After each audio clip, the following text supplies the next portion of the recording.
ಮಧ್ಯಾಹ್ನ ಹೋಗ್ಬೇಡ. ಹಾಂ ಎಲ್ಲ ಇದ್ದಾರೆ.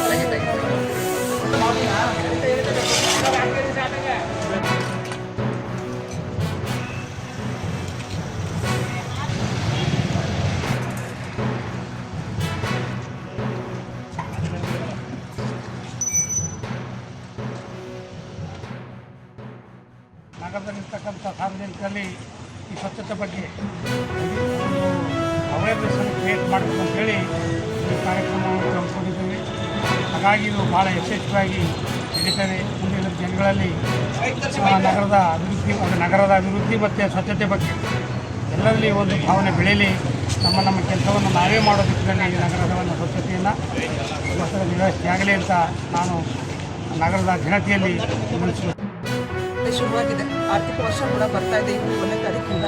ಸೊ ಈ ವರ್ಷದಲ್ಲಿ 1 ಏಪ್ರಿಲ್ 2025ರಿಂದ 31 ಮಾರ್ಚ್ 2026 ಚಾಮರಾಜನಗರ ಟೌನ್ನಲ್ಲಿ ಸ್ವಚ್ಛತೆ ಇರಲಿ, ಜನರಿಗೆ ಆರೋಗ್ಯ ಇರಲಿ, ನಗರಸಭೆಗೆ ಕೂಡ ಒಳ್ಳೆಯ ಹೆಸರು ಬರಲಿ. ಹಾಗೆ ಪ್ರತಿಯೊಬ್ಬರು ಕೂಡ ನಾವು ಇವತ್ತಿನ ದಿನ ಒಂದು ಅರ್ಧ ಗಂಟೆ 1 ಗಂಟೆ ಕೆಲಸ ಮಾಡುವಷ್ಟರಲ್ಲಿ ನಾವೆಲ್ಲ ಸುಸ್ತಾಗಿ ಹೋಗಿದ್ದೀವಿ. ನಮ್ಮ ಪೌರ ಕಾರ್ಮಿಕರು ದಿನ ಬೆಳಗ್ಗೆ 5 ಗಂಟೆ 5:30ಗೆ ಬಂದು ನಗರದ ಸ್ವಚ್ಛತೆ ಮಾಡ್ತಾ ಇರ್ತಾರೆ. ಇದರಲ್ಲಿ ಅವರಿಗೆ ಸಾರ್ವಜನಿಕರ ಒಂದು ಕೋಆಪರೇಷನ್ ತುಂಬ ಇಂಪಾರ್ಟೆಂಟ್ ಆಗುತ್ತೆ. ನಾನು ಮಾತಾಡಿದ್ದು ಸದನಕ್ಕೆ ಗೌರವ ತರುವಂಥ ವಿಚಾರ ಅಲ್ಲ ಅಂತ ಹೇಳಿದ್ದೀನಿ. ನಾನು ಇದಕ್ಕಿಂತ ದೊಡ್ಡ ಹೋರಾಟಗಳು ನಡೆದಿದೆ. ಸಿದ್ದರಾಮಯ್ಯನವರೇ ಬೂಟ್ ಕಾಲು ಹಾಕೊಂಡು ಬಾಗಿಲುಗಳನ್ನೆಲ್ಲ ಒಳಗಡೆ ಒದ್ದಾಕಿದ್ದಾರೆ. ಜಮೀರ್ ಅಹಮದ್ ಸ್ಪೀಕರ್ ಮೇಲೆ ಹಲ್ಲೆ ಮಾಡೋ ಪ್ರಯತ್ನ ಮಾಡಿರೋದು ನಾವು ಸದನದಲ್ಲಿ ನೋಡಿದ್ದೀವಿ.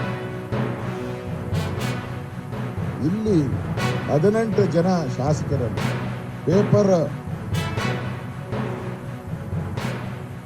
ಪೇಪರ್ ತೂರಿದ್ದಾರೆ ಅಂತೇಳಿ ನೀವು ಅಮಾನತು ಮಾಡುವಂಥದ್ದು ಸಂವಿಧಾನ ವಿರೋಧಿ ಅನ್ನೋ ಮಾತನ್ನು ನಾನು